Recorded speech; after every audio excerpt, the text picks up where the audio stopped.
Welcome to Impact Farming, where we introduce you to the people and ideas that will have a massive impact on your farming operation.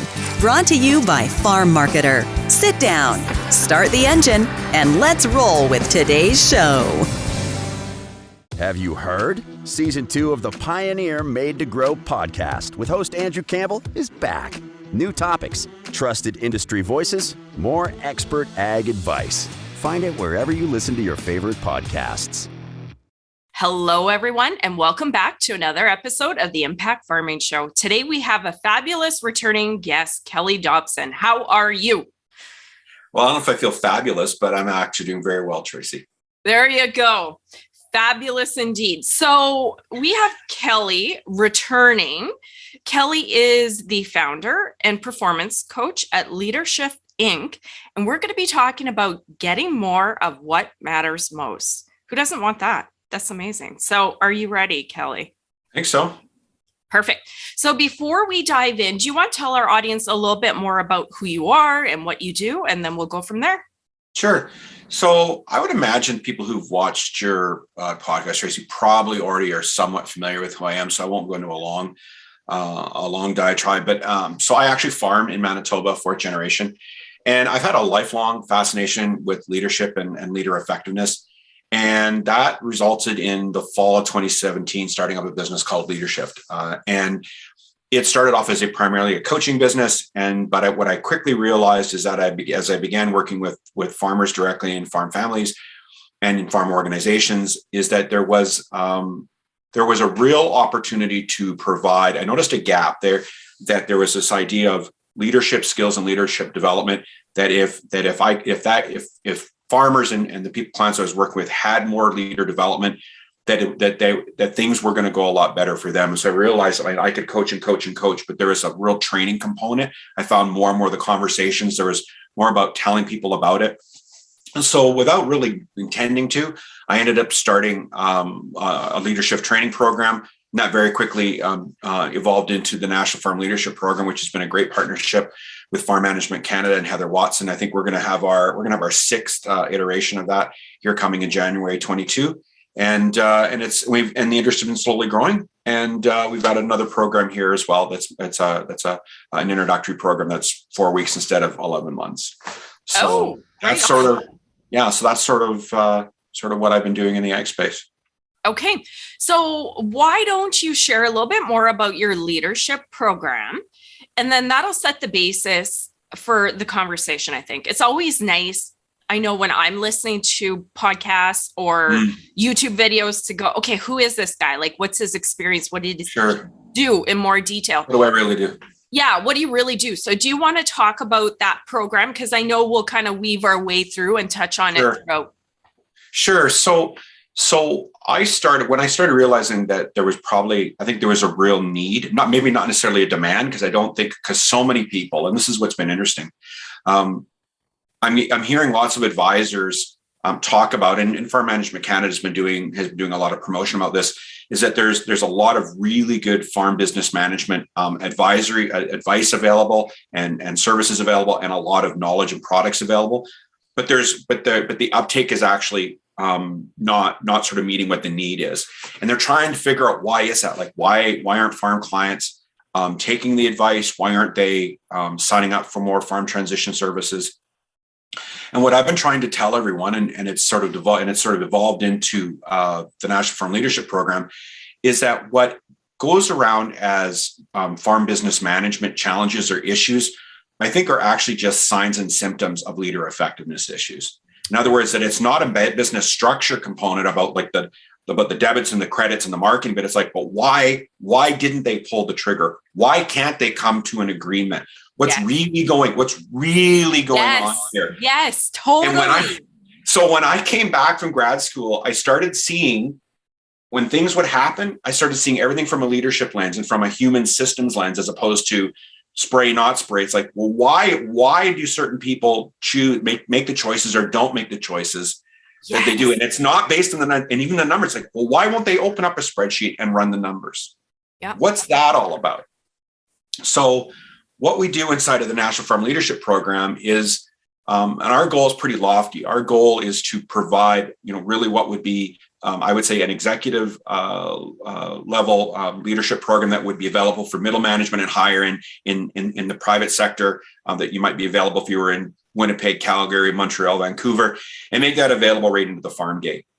And really about setting the goal of trying to provide a space where participants can actually increase their leader effectiveness over 11 months. In other words, that it's very focused. It's not just we're going to learn about leadership, but we're going to figure out where are you right now in terms of your leadership. What are the skills and the practices that you could be practicing and working on? And then setting that goal, like putting the flag in the sand 11 months from now, saying, this is how I'd like to be. This is how I would know I was showing up that way.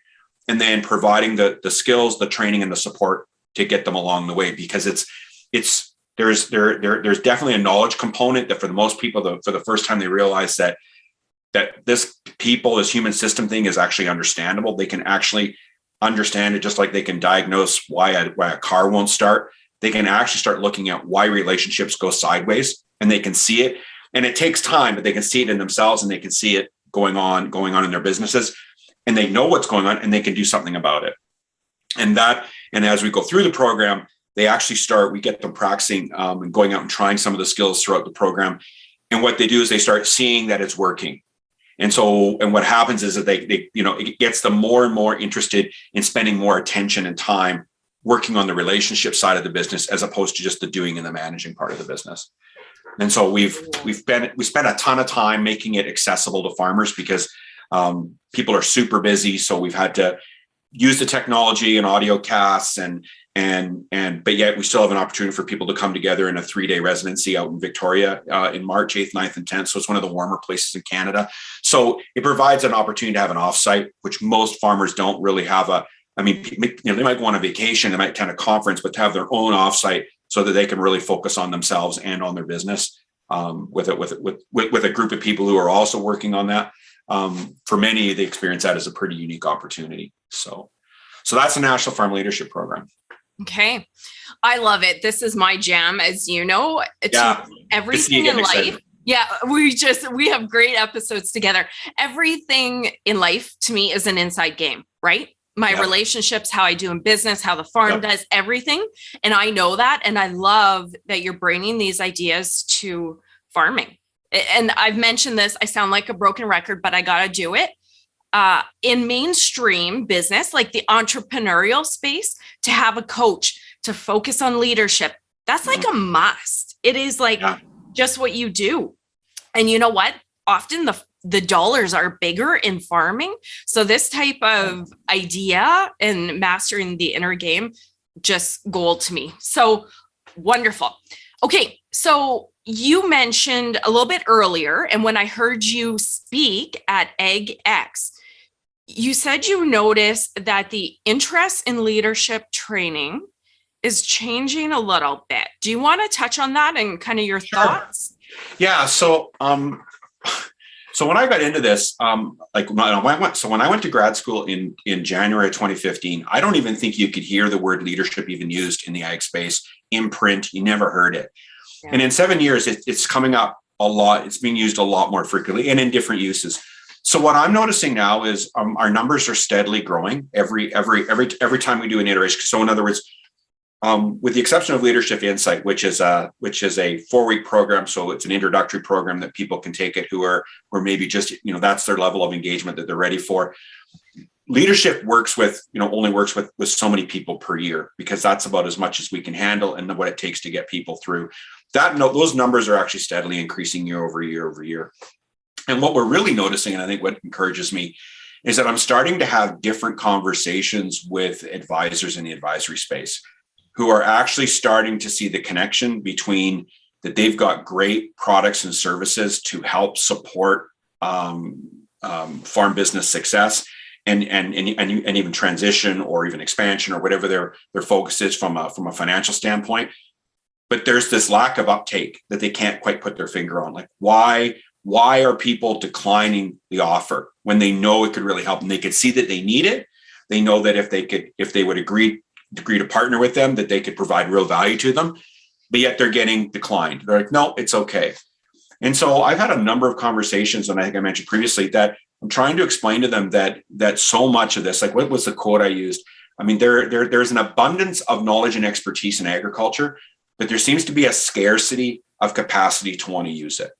And I think that's the real, and that to me is it's a human system. It's a human development standpoint. Because what happens is that, facing some of the challenges and some of the very difficult issues that are in business, it generates a lot of anxiety. And so often, without even realizing, like really unconsciously, people will do anything to avoid feeling that way.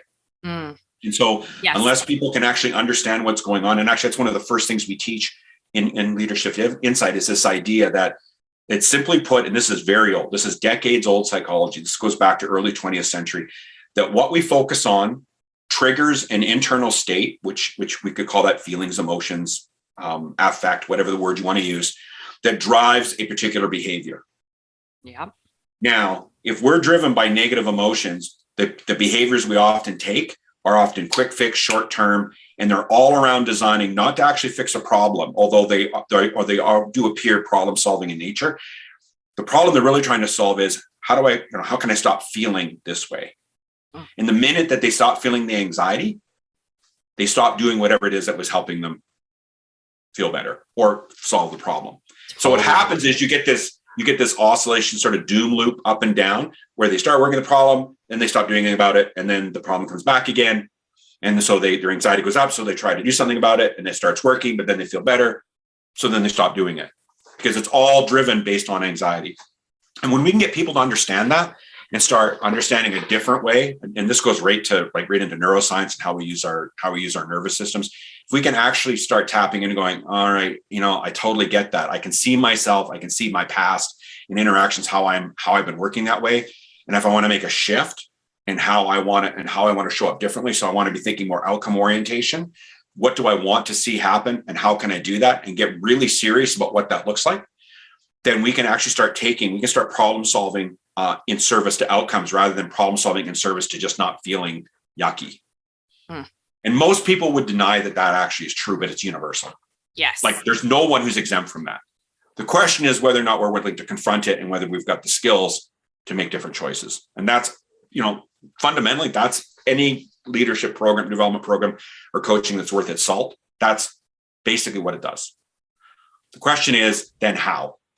And that's really what that's what our business is how do we get people to really equip and support them to do things that they previously thought were impossible, or were just unattainable. Like that's never going to happen for me. Can't do that. And it's like, well, why not? Okay. I love it. So you've already gone down this path, and the tone was exactly what I wanted, different than what I thought. So often when we hear leadership, we think of big CEOs, right? At corporations. Yeah. And even that word leadership can be intimidating. But I love the fact that you really didn't even, in this course of our conversation so far, you didn't even talk about leading somebody else. So my question for you, for people that are sitting here going, oh my gosh, leadership, seriously, I farm with my son or daughter. We're one or two people. I don't care about this garbage. I need to go. Sorry, Kelly. Yeah. But No. it's that train of thought. When you're a small operation, that word leadership doesn't seem to fit. You've already gone down this path, but can you talk about how leadership is really more about us than it is even about other people? Sure. Well, if there was a better word for it, I'd use it. I know. No matter where but I'd have to make it up. And if you follow all the research, the word always comes down to the word leadership. And so the challenge with the word leadership is that it's, and I'll just drop a $25 word. It's a generative image, which means that everybody has an idea what it is. People recognize it, but when you ask them what it means, everybody has a different definition. Mm-hmm. And that's where it gets really, really challenging. So, for example, there is, as you said, there's lots of people who believe that leadership applies only in large groups, and it's only about if you have a large number of followers. Yeah. But what we know is that if you take it down, leadership is really about knowing, being in control of self, knowing what I'm focusing on, how am I relating to other people, and what actions am I taking. And so that's the second time I've said that. And that doesn't matter. And that scales all the way down to self. And so what I see and the conversations I've had with a number of farm advisors is that what's getting in the road is this leadership of self. And many of the people that we work with, some of them don't even have any employees. It is literally that they're an entrepreneur, a single entrepreneurial business. They might have a husband or a wife or a partner, or they might have a small family. And that describes probably, I've never even thought about it. I bet you describes probably 75% of the clients that we deal with. We're not talking about large organizations, and because what they're realizing is that a lot of the relationships they need to lead are even external. Like, in other words, that they've got external relationships with advisors and professionals, whether it be agronomic or financial, that those advisors would, they certainly tell me they're really screaming for those and pleading for those clients to really tell them what they want, and they keep asking and they can't tell them, and that makes it difficult to give good advice if they simply don't give clear direction. And then when they don't know what they want, giving them direction very often is that they won't follow through. And so this idea of leadership, time and again, falls right down. Most people just want to run past the self part and they want to run right to organizational change and getting other people to do what I want. But what we know about organizational change is that if I can't clearly articulate what I want and I can't describe it to another person in a way that they understand and doesn't make them upset, there is no chance for clarity. There's no chance for learning, which means there's no partnership. And partnership is the operative thing that we're going for, because that's a state where everybody feels responsible for the success of whatever they're doing together. And that could be two people. Love it. And that's a game changer. And unless you can lead self, be the captain of your own ship. Yeah. I mean, what kind of relationships are you having? Even I think of just with spouses, personal here, but I usually don't get that personal. But every time I learn something on how to better interact in a relationship, I use Anthony as my guinea pig, my husband. Yeah. And then I go, oh, wow, that works. I could stop reacting that way and we have better, it's a journey. The part that was surprising to me, and I don't know why it was surprising, but one of the early feedback that we get from people is about, I took this program, Kelly, to be over here to deal with this issue. But what I realized is and I've had this multiple times, this works really well with my children. Totally. Or, this works really well. I'm like, great. Like, I mean, of course it should, but I just always find that incredibly surprising where people find that it's beneficial. Yeah. I could see that. And especially we talk about the family farm operation and dad and son, dad and daughter, whoever the dynamics are, they work together. Well, if they're not aware of their behaviors, they can't lead themselves, and they're just going like this all the time, and there's constant friction on the farm, and they're fighting and people don't show up, whatever the spiral of reaction is, that's where self-leadership comes in, right?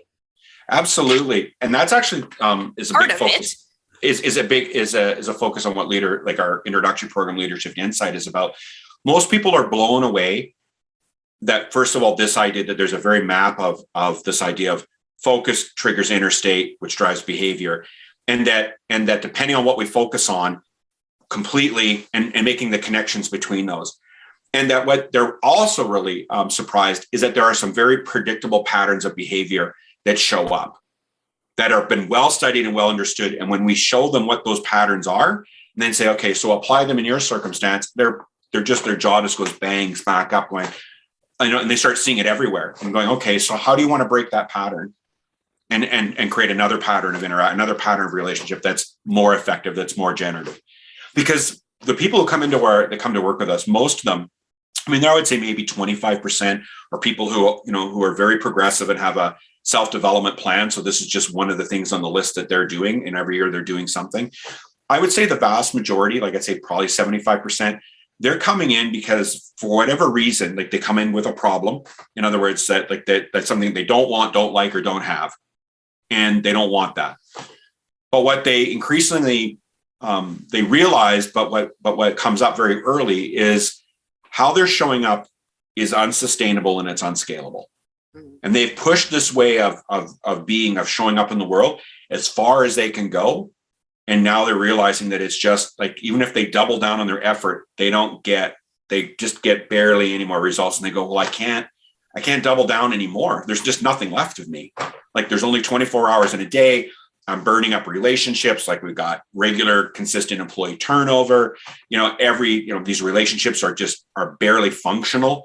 And they feel like they're pushing rope instead of pulling rope. It just constantly feels like it's crisis management. It's all gossip and there's just drama all the time. And they're like, they're just like, enough. I can't do this anymore. There's got to be a better way. I have no idea. And they know that, and they can see it, they can feel it, and they can see that, how am I going to get to where I want to go if this is the state with which we're getting along? And they go, and they don't know how to get out of it, and realizing, going, this is as diagnosable as an engine that's not running right. Yeah. Everybody thinks that leadership is so soft and is a mysterious, and it is, because most people have never had the training. Yeah. But there's so much research around this now in terms of the actual benefit to bottom line business results. That's why organized corporations spend so much time developing talent inside of their organization, because they know the dollar benefit of having the right person in the chair. And so when we can actually put this to where and give people skills and maps so they can follow, and that they can get into a practice, and that's the big difference. There's lots of information out there. A lot of it's free. Most of it's pretty good. Some of it's not.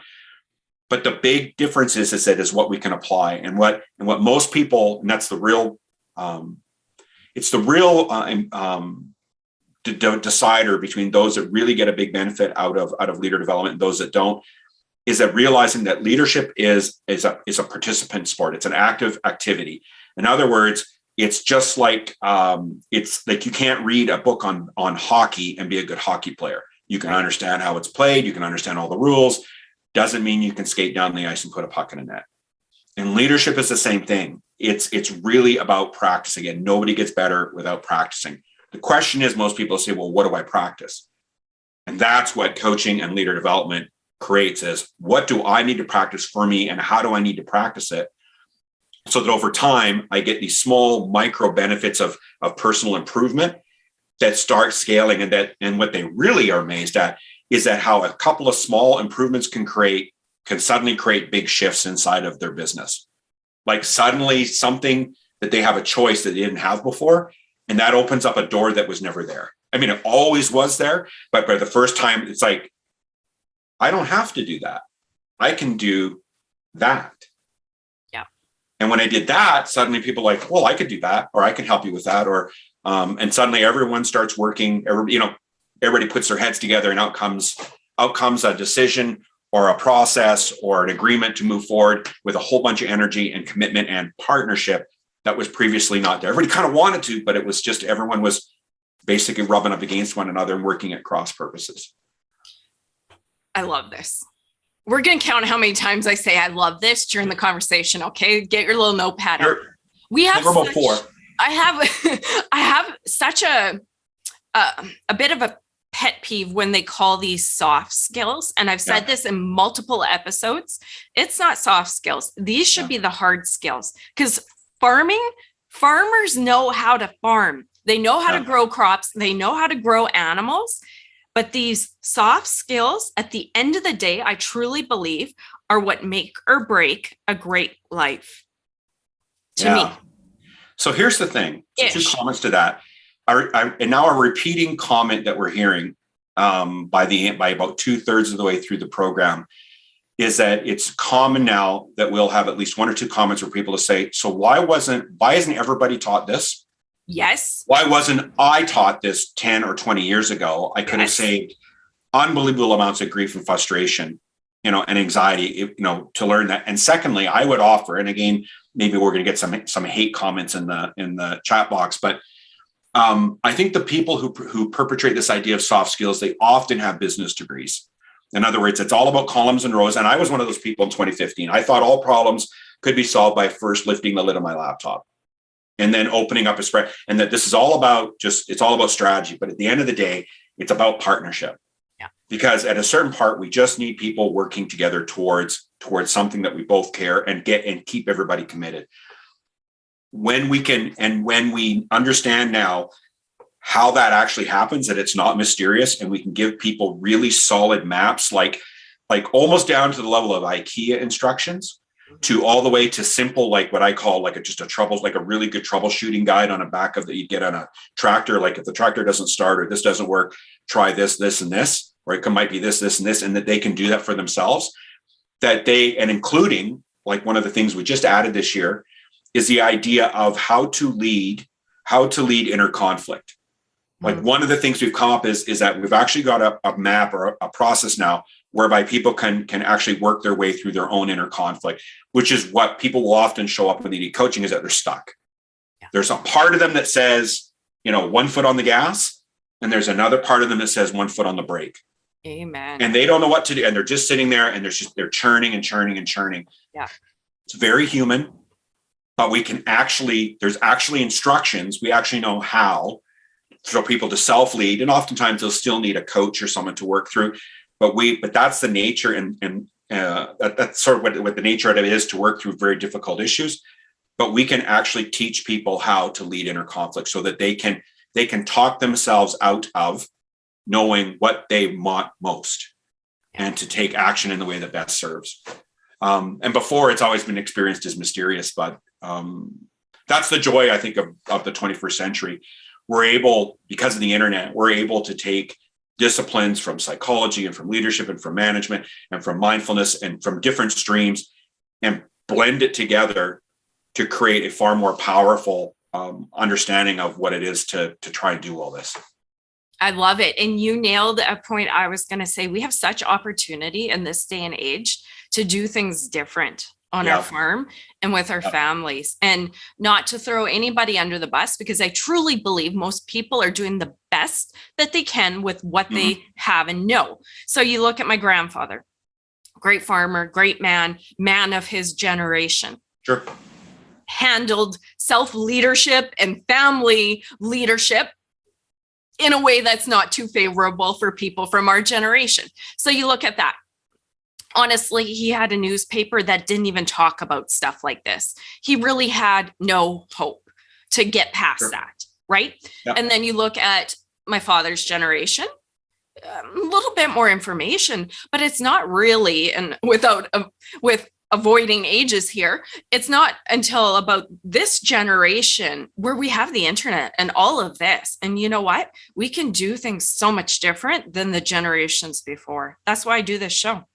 And you know what? We're actually seeing it in the intake interviews, because everybody who gets in the National Farm Leadership Program, like I meet with them first, so that they're just really, really clear about what the expectations are, and to make sure that what their expectations are going to be met inside the program. And what we're learning this year is that there is a sort of a 30 and under group that are going to be participating in the program this year, and we've got some 65 as well going to be in it. They have this, after about the fourth or fifth one, it was like, I've heard this 3 or 4 times, like what, and I'm listening, I'm going, and the phrase goes something like this: I want to do it right. Oh, nice. And it's like, and you're just, and of course it's only a short interview, but I'm like, I know what the it is, because they will give an example of, I want to be able to engage with my employees effectively. I want to do it in a way where I feel like they want to be looked up to. They want to be a source of support. They don't want to be the person that's going around pointing out everything that they do wrong. And it's always a breakthrough for people in a gut punching sort of way. I'd say there's always a percentage in every cohort where we get to the section on what we call appreciative self.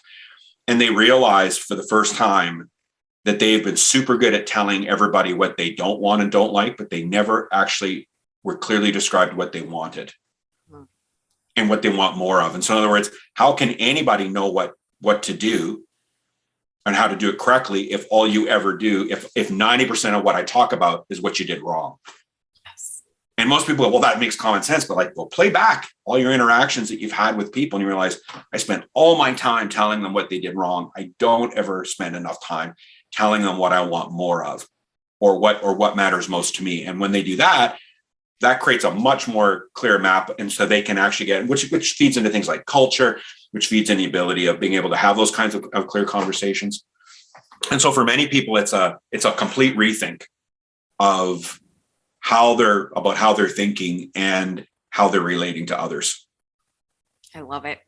And I agree with your earlier comment.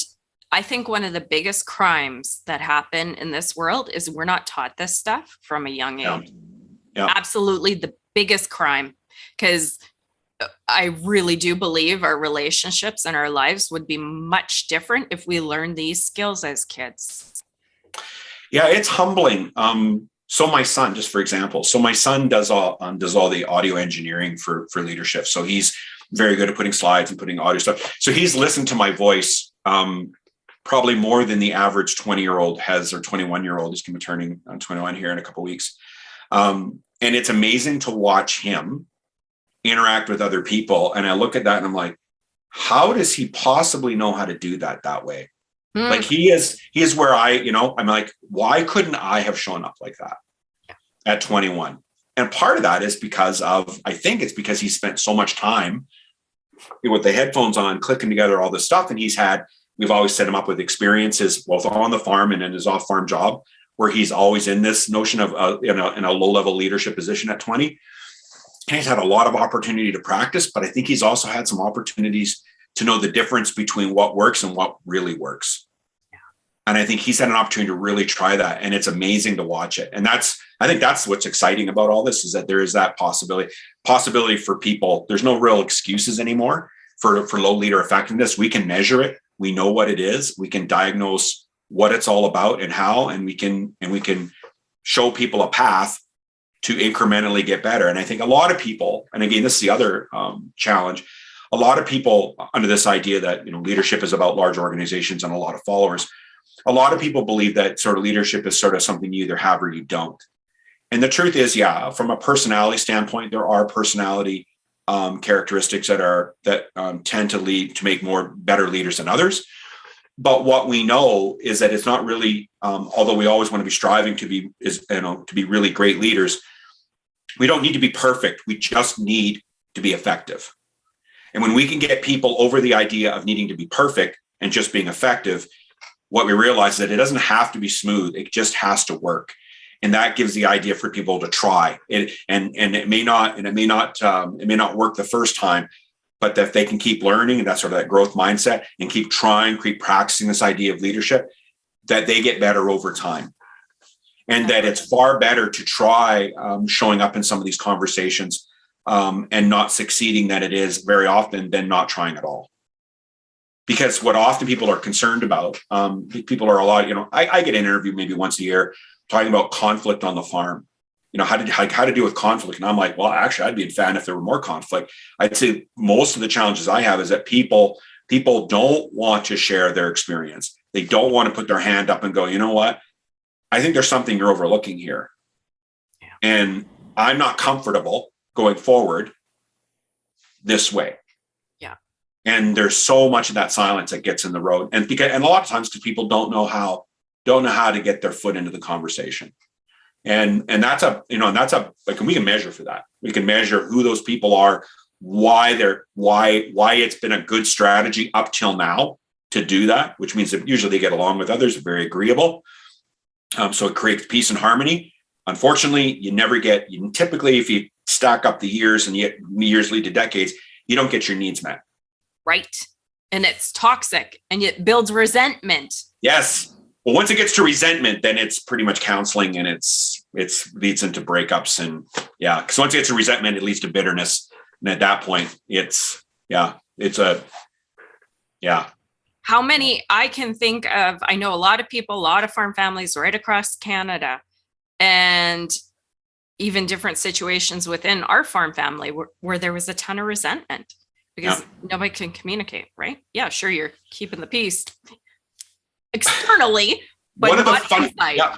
So one of the fundamental skills that we teach, that we talk about the ability, the capacity within LeaderShift Insight, but where we really dive deep into within the National Farm Leadership Program, is this ability to confront for insight.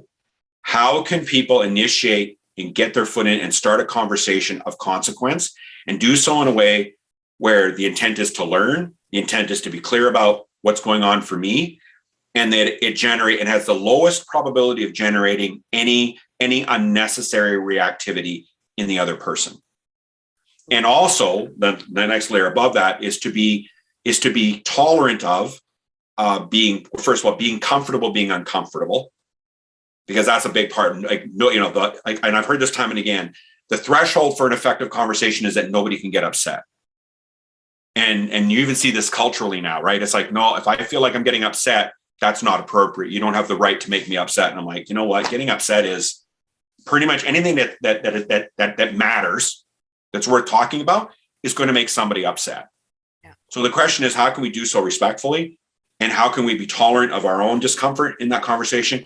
And how can we accept the fact that I'm not responsible for the other person's experience? Knowing that there's a proper way to say things that can generate the least amount of reactivity in the other person. And it's very learnable. There's a few words in the English language, and if you just cut those out, you just take a pen and just redact them out. In particular, when they practice it, just take a pen and write out the word "you." Get rid of that part. And we, you. If you get rid of the "you" part, and we just start saying like "I." So let's talk about your experience, not your judgment of the other. And let's try that conversation. Let's see where that goes. Yeah. And it's unbelievable what some of the results are. Absolutely. This is fantastic. Okay. We naturally, I think, covered most of the questions that I wanted to chat about.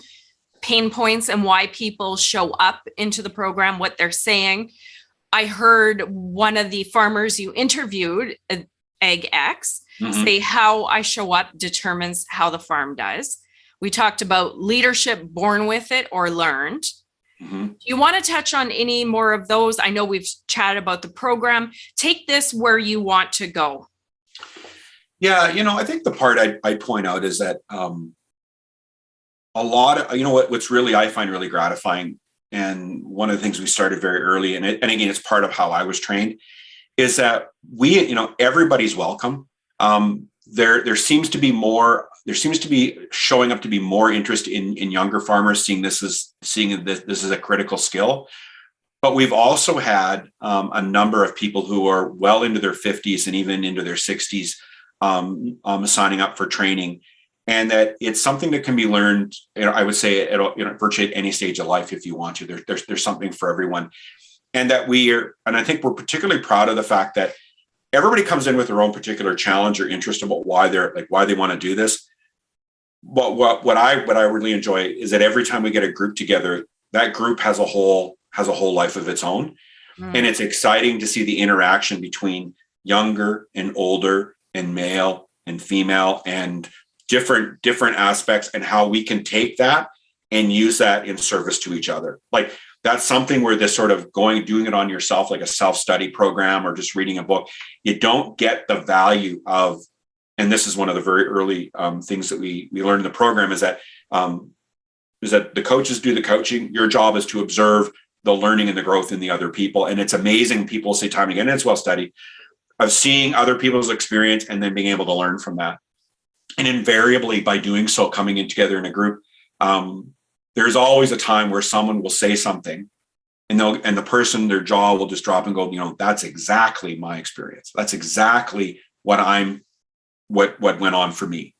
And in that moment, they see themselves in the other person, which really by the method, that's a big boost immediately in self-awareness. Like, when you can start seeing someone else's experience in your own, that's a big growth in emotional intelligence. Yes. So that's and that's just not possible if you're trying to think you're going to figure this out for yourself from a book, right? From a book or what. And again, there's a lot of good. Unfortunately, there's just they're everywhere. Yeah. Well, you're right. It's like learning to play hockey. You can read about it in a book, but that doesn't teach you, or how to swim. Yeah. You actually got to get in and do it and make mistakes, right? Well, and I think that's the exciting part about what we do, is that the fact that ours is a national program. It's been really interesting to have conversations about, we've got farmers on the West Coast, who are not in the middle of all the weather that's going on out there, but certainly have associates that are, and people in Ontario, and people from the East Coast, and people on the prairies. And that kind of community of practice that's really interesting. I mean, I really enjoy that. I mean, initially it was kind of intimidating because I feel like, well, what do I know about agriculture outside of Manitoba? But I've done it enough now where we can really, there's a real growth that somebody's potato business and what's going on for them, for the first time they realize, well, that's just as relevant. You know, there's issues going on my farm that are just as relevant to someone in a completely different line of work. And then they start seeing for the first time, this isn't really about the kind of farming I'm doing. It's about people. And they get it going, wow, this is really a whole thing that's not related to just my individual experience. There's a wider thing going on. And for the first time, they go, okay, now I get this whole idea of, like, they really get this idea of what leadership is and how it applies to them. So I love it. I just laughed a little when I was chatting with one of my team members and we were dealing with an issue in the office. She was one of my managers. I said, so-and-so, that's just peopling. It happens in all businesses, in all walks of life, right? Just peopling, and you got to deal with it. Yep. Okay. You know what, Kelly, our conversations flow so nicely. We cover a lot of ground. We had a lot to cover there. We talked about results, leadership being taught in books.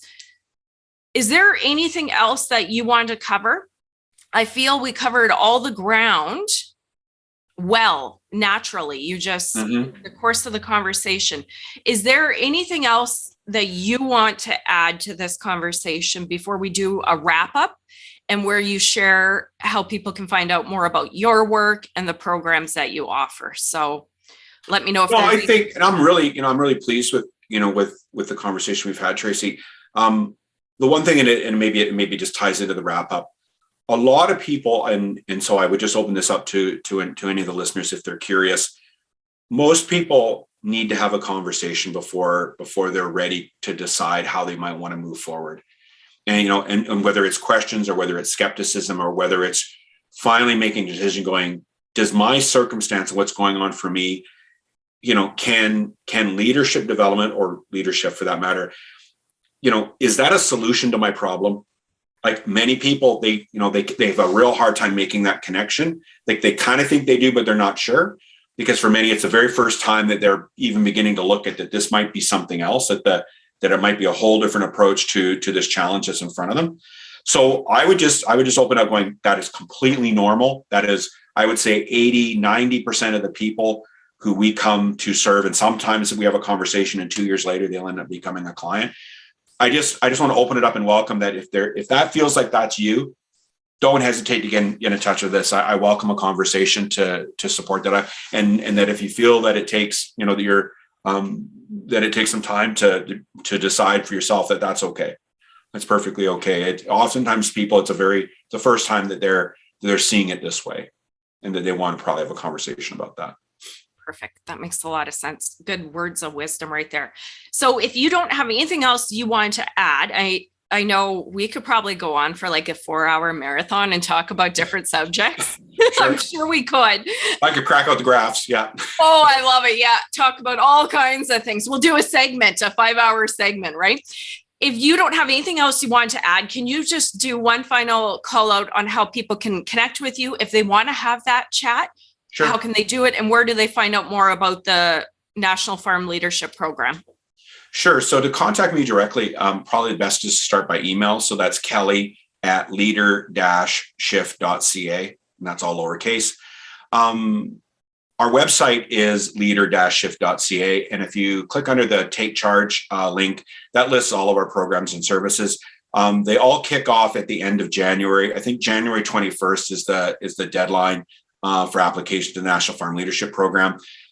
Typically, I'd say 2/3 of our signups happen in January, which is always like feeling like harvest. It's like the wheat's 18 and then it's just 12. Like, all the clients sign up within about 7 days. So it makes it really busy. I would just add with the kinds of rush around supply chains, the sooner that they register, the sooner we can get the book sent through Amazon and get it on their doorstep as opposed to having to wait 6 weeks.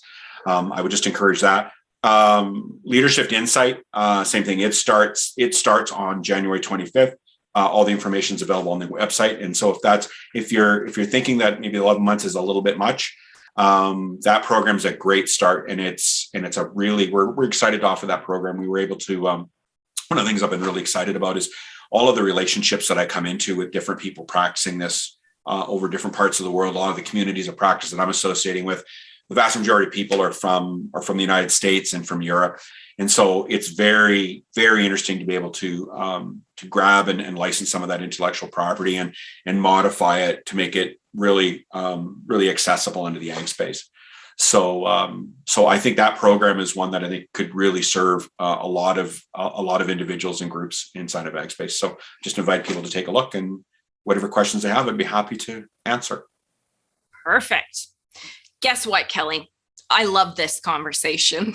That was my final way to get it in. There we go.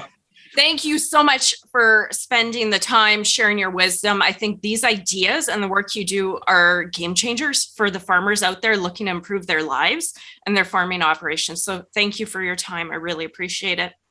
You're more than welcome. Thank you for inviting me. My pleasure. And you watching, thank you so much for tuning in. If you enjoyed this episode as much as I did, or rather, if you loved it, like it, share it, get it out there so other farmers can hear what Kelly just shared with us and find out about the programs that he offers. Thanks, guys. See you next week. Bye-bye. You've been listening to Impact Farming. For more great episodes and articles designed to help you manage and grow your farming operation, head on over to farmmarketer.com. Don't forget to sign up while you're there. We will see you on the next episode.